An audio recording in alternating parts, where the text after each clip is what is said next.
Well, I just remembered, but we're going to give it a shot. Let's see.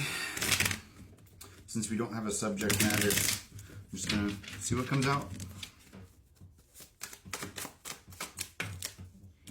Ace of Wands, passionate new beginning. I do know that you just went through that divorce, so I'm going to assume this is about you starting over in the love life department. What we got, Spirit? The Devil. That is a toxic energy. Could be addiction of some kind or a bad behavior. Is this an outside energy or an inside energy?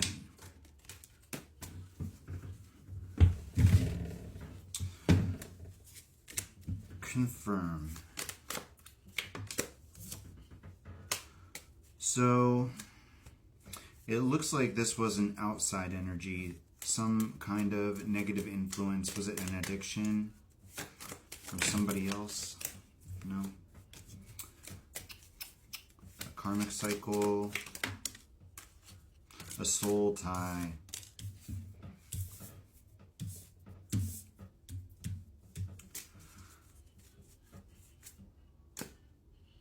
So we've got the Twin Hollies. All right. Twin Hollies, which is the soul tie card. And we've got the Hippos, which can have a couple different meanings, but I'm being drawn to the mother with the baby here this time. There is other things it can indicate, like the baby wants that lettuce, it can indicate desires or contentment in the moment. But I think this would indicate a struggle to find your independence again. You came up as the Queen of Swords and the Empress. Boundaries are high, but you're in your nurturing energy. You're trying to begin again, birth a new idea, but you're still feeling left out in the cold.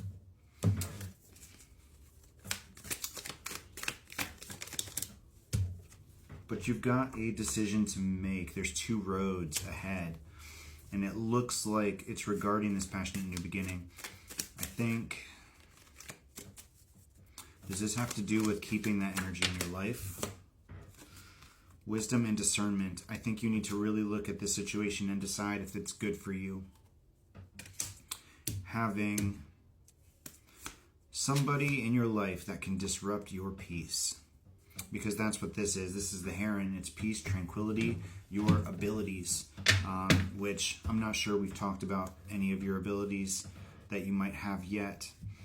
But intuition is one that we all have. So we're going to talk about intuition. I think you need to use your boundaries and your discernment and your intuition to figure out whether this devil energy is something that you want to keep in your life. Because it's an external source. It's another person. It's a place. It could be a job. It could be the ex. It could be a friend. But somebody is contributing to negative energy in your life. And you need to make sure that your boundaries are up and that you are staying in a nurturing, compassionate space. You don't want to snap on anybody. You don't want to go off.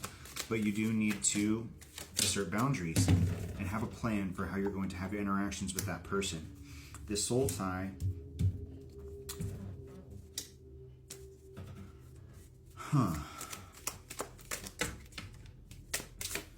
may have created a crossroads for you when it comes to how you deal with your independence and your happiness in this moment. But with the hummingbird and the Wheel of Fortune, it's not about what the hummingbird, it's not about the hummingbird. It's about how the hummingbird lives. It's not about your independence. It's about how you go through your independence. You need to control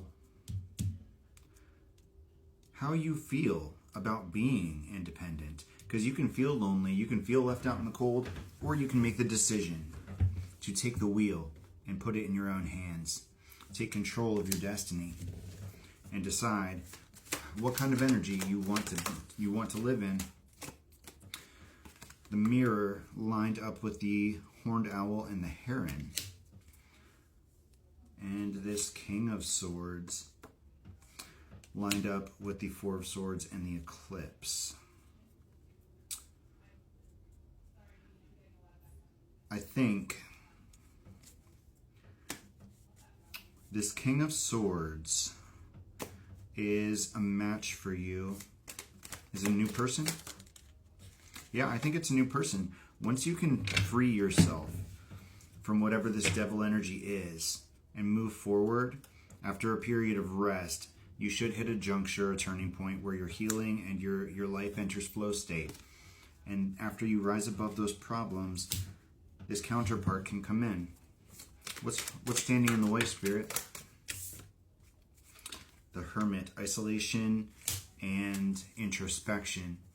So there is some healing that needs to happen here. You need to contemplate what about the situation you're in now is holding you back, and figure out what part you play in that, because any kind of conflict, it goes both ways. You have your part, they have their part, and in order to fix the problem, you have to understand your side and their side and apply all of the lessons that you learned from both of those situations to yourself. And believe that it is possible to see this through.